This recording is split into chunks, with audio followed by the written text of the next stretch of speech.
Bonjour et merci de nous retrouver ce dimanche. Nous poursuivons ce matin la découverte de l'exposition de photos Émerveillement de Mathieu Ricard qui se tient actuellement dans un site entièrement dévolu à la préservation de l'environnement, la Fondation Good Planet à Paris. Présidé par le photographe Yann Arthus Bertrand, ce lieu accueille gratuitement tous ceux qui ont le souci de la Terre et veulent apprendre comment la protéger. Ainsi, le moine bouddhiste Mathieu Ricard a-t-il été invité en octobre dernier par son ami Yann Arthus Bertrand. Voici la deuxième partie du film de Nina Barbier.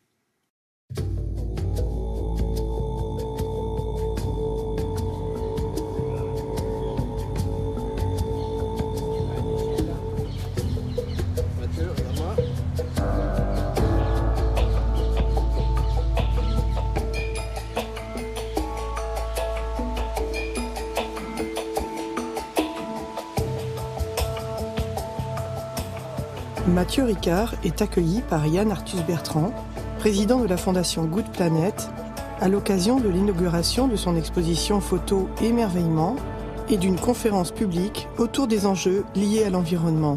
Merci beaucoup. Je suis très touché de l'invitation de mon ami Yann et de toute l'équipe de Good Planet. J'adore ce que fait Mathieu et surtout derrière le discours de Mathieu, il y a toutes ces qualités humaines que j'essaye, moi, dans ma vie personnelle, d'améliorer chez moi, mais surtout ces valeurs qui seront indispensables dans ce monde de demain qui paraît assez compliqué si on croit les scientifiques. L'élevage industriel est la deuxième cause de réchauffement des gaz à effet de serre. Si on voit de toute la chaîne, depuis la déforestation, 1 milliard de tonnes de soja de l'Amazone, c'est pas pour nourrir les humains, c'est pour nourrir le bétail, pour faire de la viande. Là, nous sommes 7 milliards d'êtres humains qui décidons du sort de milliards et de milliards et de milliards et de milliards de générations à venir, et en comptant les 8 millions d'espèces qui sont nos concitoyens en ce monde. Donc tout ça, on a peine à croire qu'on puisse être égoïste à ce point-là, simplement pour ménager les intérêts immédiats d'une entreprise financière, des énergies fossiles ou de l'élevage industriel. Si on disait ça, on demande de 3 centimes le prix de l'essence, parce que ça donne. Il faut diminuer la 80% de la consommation de viande. T'as tout le monde qui parle des autoroutes, la FNSEA qui occupe l'Arc de Triomphe. Je suis devenu végétarien, peut-être sous l'impulsion de personnes comme Mathieu. Et c'est vrai que je suis un peu dans l'incohérence. L'élevage industriel est quelque chose qui me dérange énormément. Et ici, on a fait une école de cuisine, on a créé une école de cuisine.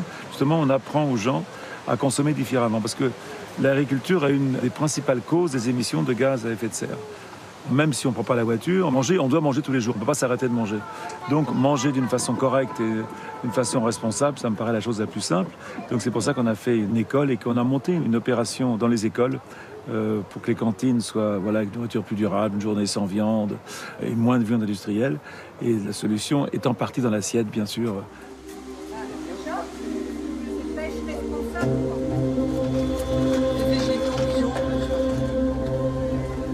Dans mon quotidien, j'essaye de faire au maximum tout ce que je peux faire de bon, de positif pour la planète. Donc à titre personnel, je suis végétarienne depuis toute petite.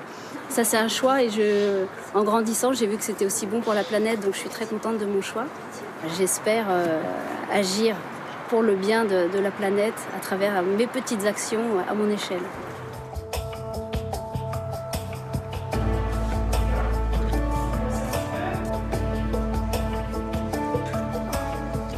Aujourd'hui, la jeunesse se mobilise. Greta Thunberg et beaucoup d'autres jeunes dans le monde sont inquiets pour le futur. Greta Thunberg, attention, parce qu'il y a 1 an seulement, elle était toute seule assise devant une institution à Stockholm et que maintenant elle parle aux Nations Unies.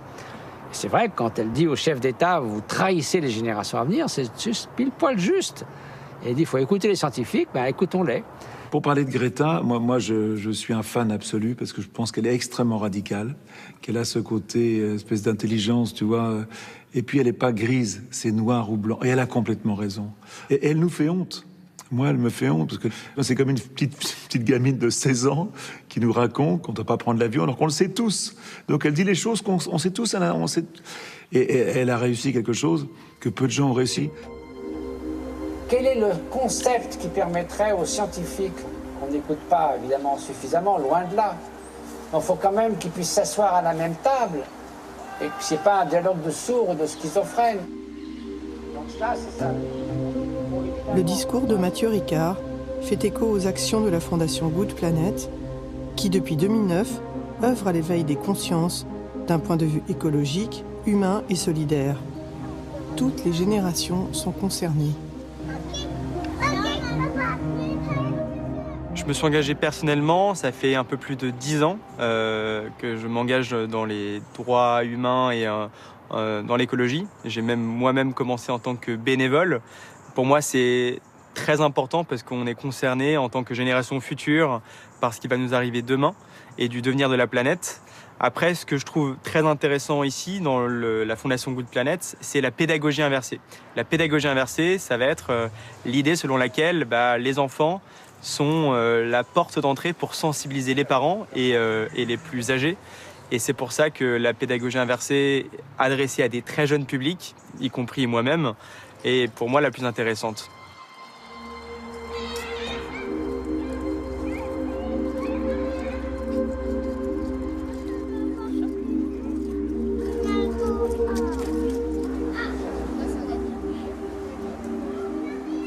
J'essaie d'agir dans mon quotidien, effectivement, sur tout ce qui est déchets, production locale,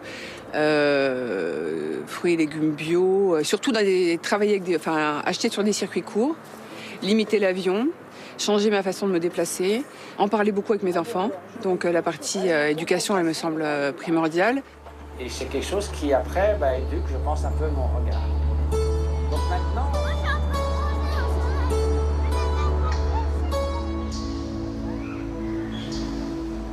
Un potager en permaculture et des ateliers de cuisine éco-responsables permettent de sensibiliser enfants et adultes à une consommation plus respectueuse de l'environnement.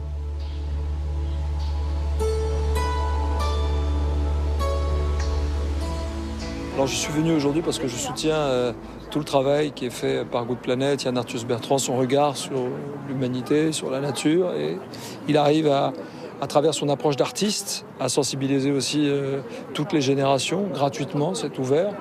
Et on doit être présent aussi pour ce genre de manifestation, et venir simplement avec son cœur. J'admire Mathieu Ricard artistiquement depuis longtemps. Il photographie d'abord avec son cœur.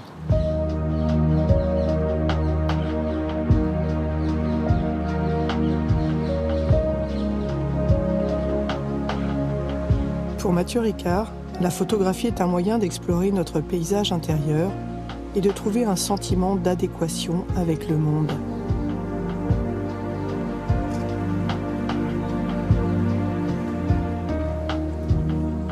Et dans les derniers instants, je vous invite tout simplement à reposer dans la simplicité naturelle de votre esprit, cette fraîcheur du moment présent, sans essayer de bloquer les pensées ni de les encourager. Reposez dans cette simplicité.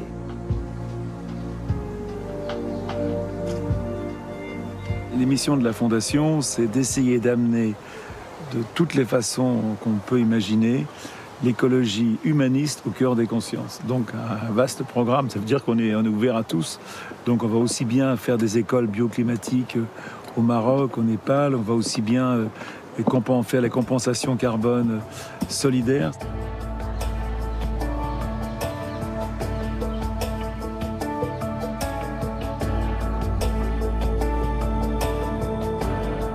Également présente à l'étranger, la Fondation soutient des associations locales et petites entreprises en favorisant l'environnement et en proposant des solutions plus écologiques pour la planète.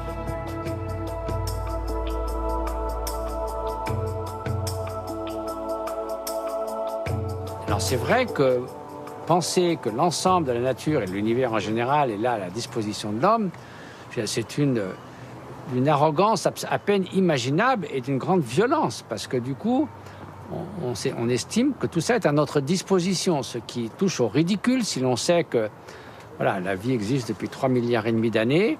Si on transforme ça en 24 heures, l'espèce humaine, Homo sapiens sapiens, doublement sage, dit-on, est arrivée dans les 5 dernières secondes. Donc vous vous rendez compte des bouleversements que nous avons apportés en 5 secondes sur les 24 heures de l'histoire de la vie sur Terre.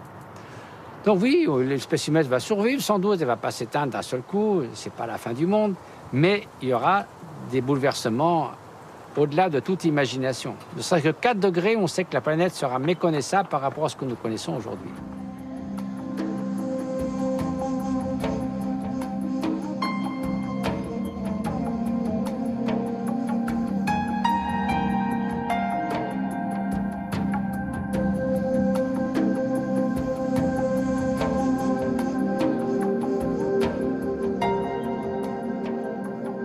On essaye de moins consommer d'eau, de faire du tri, d'être conscient de pas mal de choses, de pas gaspiller la nourriture, des choses comme ça qui sont basiques mais que tout le monde peut faire et qui sont simples et qui, à mon avis, toutes ces petites gouttes d'eau font avancer la planète justement.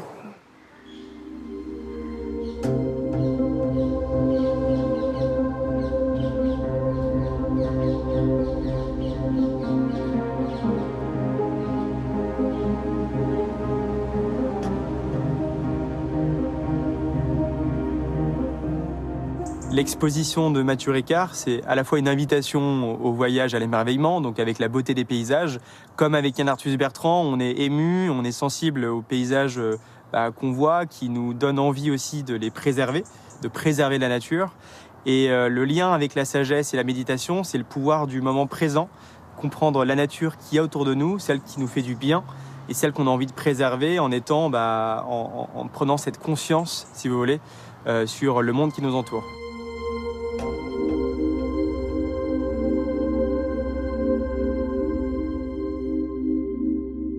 En fin de compte, c'est mon amour de la nature et de l'environnement, ou ma passion, qui m'a fait devenir photographe. Je suis parti au Kenya faire une thèse sur le comportement des lions, et j'ai eu l'autorisation de le faire en photo. Et donc, c'est vraiment les lions qui m'ont appris la photographie. Et donc, je suis devenu photographe à travers ma passion. Et comme pour gagner ma vie en Kenya, j'étais pilote de montgolfière, j'ai découvert la photographie aérienne. Et un jour, j'ai décidé de faire un grand travail sur la Terre vue du ciel qui a changé ma vie parce que j'ai rencontré tellement de scientifiques, j'ai vu tellement de choses. Et le succès du livre m'a donné les moyens de devenir un activiste, de créer une fondation. Et surtout, ça m'a profondément transformé.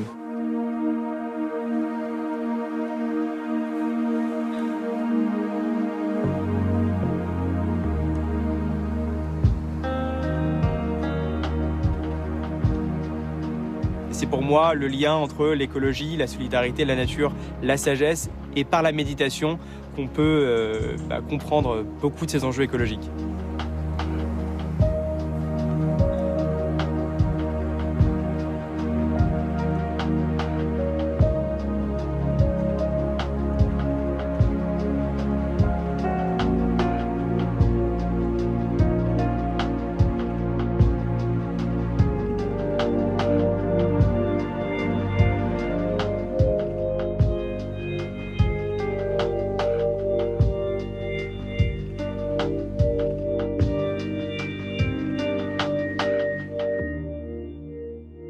Et rappelons que la Fondation Good Planet expose pendant 1 an en plein air les photos de Mathieu Ricard, excepté durant les mois de fermeture d'hiver. Nous vous recommandons d'ailleurs le livre Émerveillement, édition de La Martinière, d'où sont tirées les photos de l'exposition, un ouvrage dédié à la nature sauvage. Et puis Plaidoyer pour les animaux de Mathieu Ricard chez Alary Éditions, une invitation à s'engager pour la cause animale. Enfin, bien sûr, La Terre vue du ciel par Yann Arthus Bertrand, édition de La Martinière, le livre référence depuis 20 ans en matière de photos du monde. Cette émission s'achève. Vous pouvez la revoir en replay sur France TV. Merci de nous avoir suivis et très heureux dimanche à tous.